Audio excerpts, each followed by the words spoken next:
दिल्ली की अपनी विधानसभा है, प्रदेश की सरकार है, केंद्र की सरकार भी यहीं से चलती है और यहां एमसीडी भी है।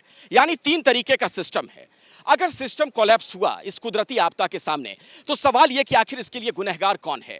क्यों इस तरीके के हालात बन गए हैं? क्या पहले से इसके बारे में जानकारी नहीं थी? पहले से वो इंतजामात मुकम्मल क्यों नहीं किए गए कि लोगों को ज्यादा दिक्कत नहीं होती? देखिए, कुदरती आपदाओं पर किसी का बस नहीं, लेकिन इसकी जो गंभीरता होती है उसे तो कम किया ही जा सकता था।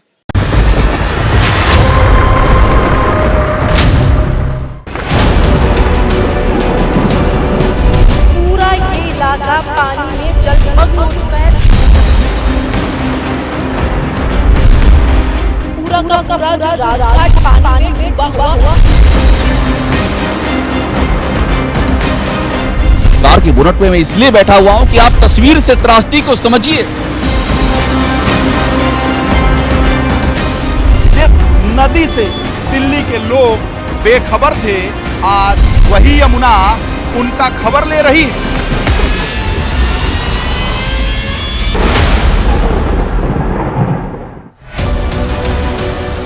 ये बाढ़ से करा रही दिल्ली की वो तस्वीर है जो सवालों का तूफान लेकर आई है। दिल्ली में इतना पानी भरने की वजह सिर्फ यमुना का उफान है? क्या दिल्ली को यहां के ड्रेनेज सिस्टम के फेलियर ने डुबोया? क्या दिल्ली को डुबोने में हथनीकुंड बैराज और आईटीओ बैराज का भी हाथ है? लेकिन सबसे बड़ा सवाल तो दिल्ली के ड्रेनेज सिस्टम पर है, जो कि एक सैलाब में ही तय बोल किया। सबसे ज्यादा हैरानी की बात यह है कि जिस शहर से देश और दिल्ली की सरकार चलती है, उस शहर का पूरा सिस्टम सैलाब के एक प्रहार से ठप हो गया है। दिल्ली के ड्रेनेज सिस्टम का हाल यह हुआ कि यमुना का जल स्तर बढ़ने के साथ ही शहर के अधिकतर नाले चौक हो गए। आईटीओ के पास से गुजरने वाले इस नाले को दिल्ली में बाढ़ की सबसे बड़ी वजह माना जा रहा है। इस नाले से होकर अभी भी यमुना नदी का पानी शहर में दाखिल हो रहा है। उसकी वजह है एक नाला, वो नाला जिसके चलते अब जो है सरकार को, प्रशासन को सुध आई है और अब उसका जो फ्लो कंट्रोल करने की बात की जा रही है। आपको वो तस्वीरें दिखा रहा हूं जहां जिसकी वजह से आईटीओ डूबा है, जिसकी वजह से राजघाट डूबा है, जिसकी वजह से प्रगति मैदान और सुप्रीम कोर्ट तक। ऐसे में सबसे बड़ा सवाल नालों की सफाई और ड्रेनेज सिस्टम के विकास से जुड़ा है, क्योंकि बाढ़ के नियंत्रण के लिए हर साल होने वाले खर्च के आंकड़े हैरान करने वाले हैं। साल 2023-2024 में 265 करोड़ का बजट बाढ़ नियंत्रण विभाग को दिया गया, जबकि इससे पिछले साल यानी 2022-2023 में यह बजट 883 करोड़ रुपए था। वहीं 2021-2022 में बाढ़ नियंत्रण विभाग को 490 करोड़ रुपए अलॉट हुए थे। विपक्ष का इल्जाम है कि दिल्ली की केजरीवाल सरकार ने इंफ्रास्ट्रक्चर के विकास पर बिल्कुल भी ध्यान नहीं दिया। भले वो मुख्यमंत्री हों या एलजी हों, जब साथ मिलकर एक समन्वय बनाने की आवश्यकता थी तब इन्होंने किया नहीं, एक दूसरे को नीचा दिखाते रहे।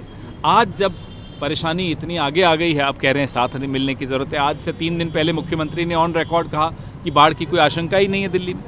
क्या हुआ था? क्या उन्हें मालूम नहीं था? क्या उन्हें बिल्कुल मौसम वैज्ञानिक जो बताते थे वो नहीं मालूम था कि बरसात ऊपर आ रही है, पहाड़ों पर आ रही है, हरियाणा में आ रही है, इतनी यहाँ भी आ रही थी और उसके ठीक 24 घंटे में पानी आना शुरू हुआ? तो एक समन्वय की कमी दिखती है। आपदा के वक्त एक तो दिल्ली के ड्रेनेज सिस्टम ने सरेंडर कर दिया और दूसरा काम किया दिल्ली के आईटीओ के पास बने बैराज ने, जिसके 5 गेट जाम हो गए। नतीजा, यमुना का पानी तेजी से नहीं निकल पाया और अब इन गेटों को काटा जा रहा है। सवाल सिर्फ इतना भर नहीं है, दिल्ली में बाढ़ को लेकर यमुना की सफाई का मुद्दा भी चर्चा के केंद्र में है। माना जा रहा है कि यमुना की तलहटी में गाद जमने से नदी की गहराई घटी है, जो दिल्ली में बाढ़ का कारण बनी। हालांकि एक फैक्ट ये भी है कि बीते 5 साल में यमुना की सफाई पर बड़ी रकम खर्च की गई है। दिल्ली में पिछले 5 साल में यमुना की सफाई पर 6,856 करोड़ रुपए खर्च किए गए। ये रकम 2017 से 2021 के बीच खर्च की गई। Every time there is a crisis situation, instead of saying what can I contribute, what can I do in helping people, the usual refrain which I see from the people who got elected in Delhi is it is Home Ministry's job, it is Lieutenant Governor's job, it is Haryana which is handling the barrage, it is Himachal which is not doing it right. Yamuna की सफाई के लिए कितना बड़ा अभियान चलाया गया इस पोस्टर से साफ हो जाता है। लेकिन दिल्ली के हालात देखकर लगता नहीं कि दीवारों पर यमुना की सफाई की बात नारों से कभी आगे बढ़ पाई। दिल्ली में सरकारें बदलती रही, दिल्ली नगर निगम में भी सत्ता की शक्ल बदली, लेकिन सैलाब ने बता दिया कि दिल्ली में संकट के वक्त जनता अकेली हो जाती है। अब आलम यह है कि बाढ़ वाले इलाके नए टूरिस्ट स्पॉट बन चुके हैं।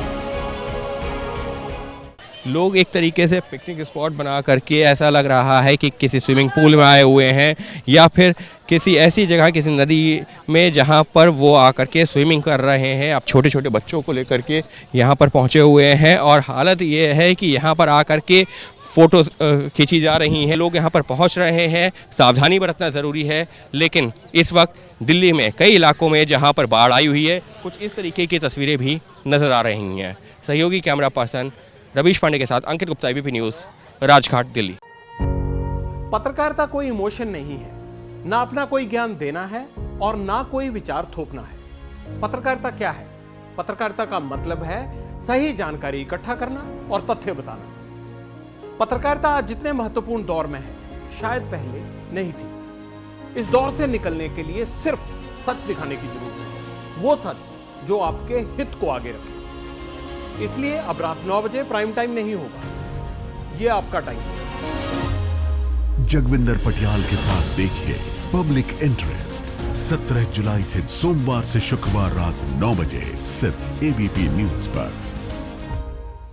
एबीपी न्यूज आपको रखे आगे।